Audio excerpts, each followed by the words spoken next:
Today's daily code problem of the day is range product queries of powers, number 2438. So for this problem, we're given a positive integer n. There exists a zero index array called powers composed of the minimum number of powers of 2 to get the sum to n. The array is sorted in non-decreasing order, and there's only one way to form the array. So for example, we have the input 15. So n is equal to 15. I'll indicate that right here. We determined that the powers array would look something like 1, 2, 4, 8, right? So our P is going to be equal to 1, 2, 4, and 8. So how exactly do we calculate this? Well, if we add this up, this is 12 plus 2 is 14 plus 1 is 15. So how did we calculate these numbers that happen to be powers of 2 that sum up to 15? Well, it's simple. We broke 15 down into its binary representation. And we can use this to calculate that binary representation. So binary representation, 1 is valid. So we're going to have our starting 1. 2 is valid. So the next bit is going to be 1. 4 is valid. So the next bit is going to be 1. And then 8 is valid. So the next bit is going to also be 1. So this binary representation, even though it looks like just 4 lines, is equal to 15 in binary. Now we could do something similar for the next number, right? Let's see what the next n is. N is 2. Okay, so when n is equal to 2, what is that binary representation look like? It looks like 1, 0. So if we take this bit, the 0, which is technically the first bit because we read it from right to left, bit 0 is, or the first bit is 0, meaning that it is not valid. So we would not add 1 to our powers array.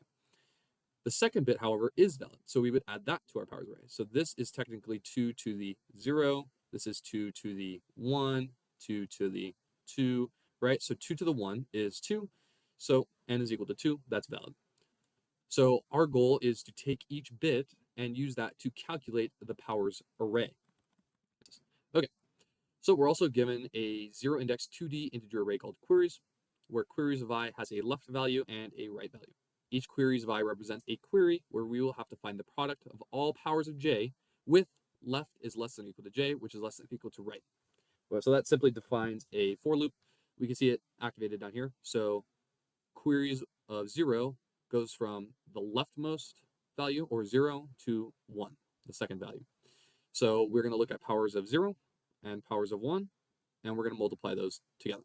And that's what we do exactly right here to get 2. Same thing for the second query. We take 2 and 2. So 2 times technically nothing because we start at powers of 2 and we don't go anywhere. We end at powers of 2, so we don't have to multiply anything. And powers of 2 is 4. So 0, 1, 2 is 4. And that is what we return there.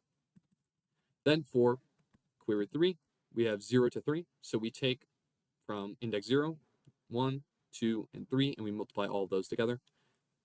Not crossing that out. All those together to get our answer, which is 64. So we also need to modulus our answer because it can get very big since we're multiplying pretty big numbers. So let's go ahead and jump into solving this problem. First thing we're going to do is solve this portion of the problem where we're going to calculate the powers array.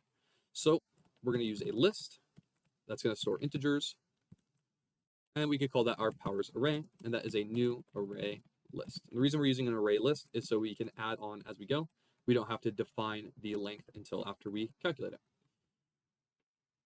Then we're going to have an integer called power. This is going to keep track of where our power values are at. So we're going to continuously multiply this by 2 for each bit that we look at.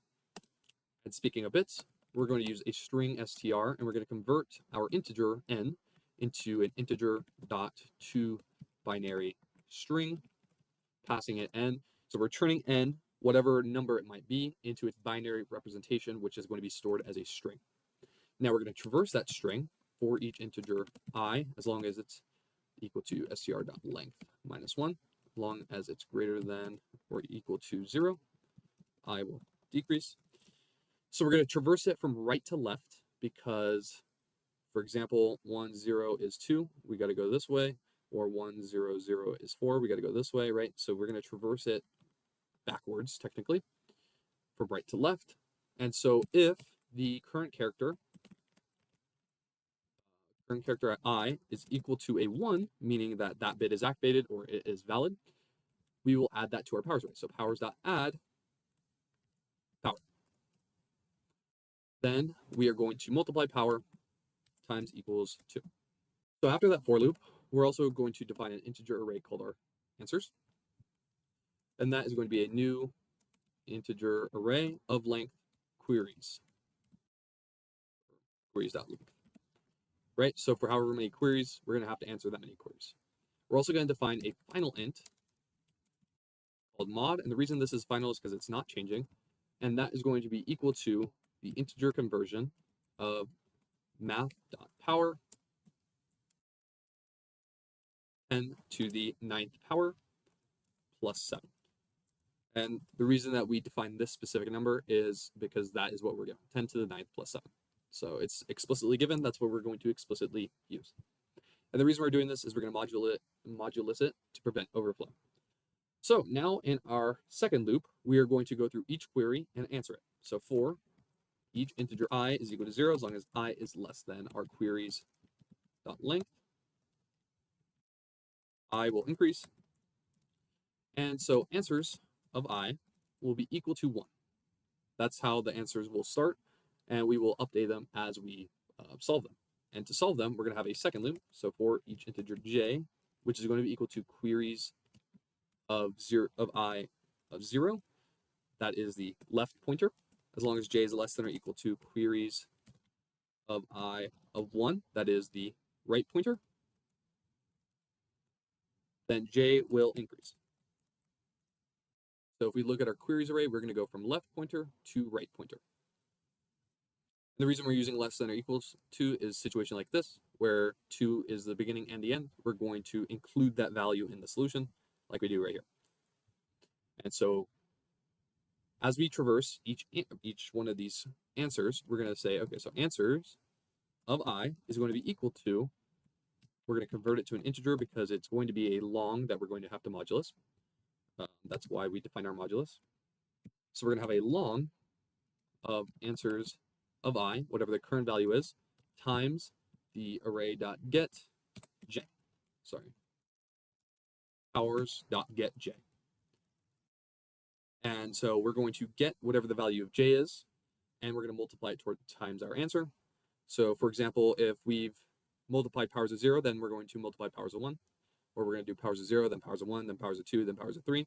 And each time we're going to convert it to a long, just in case we get overflow, modulus it, and then convert it back to an integer and add it to our answers array. And then we could simply return our answer. So this passes our test cases, and it passes all solutions. So thank you, and follow for more daily Leetcode solutions.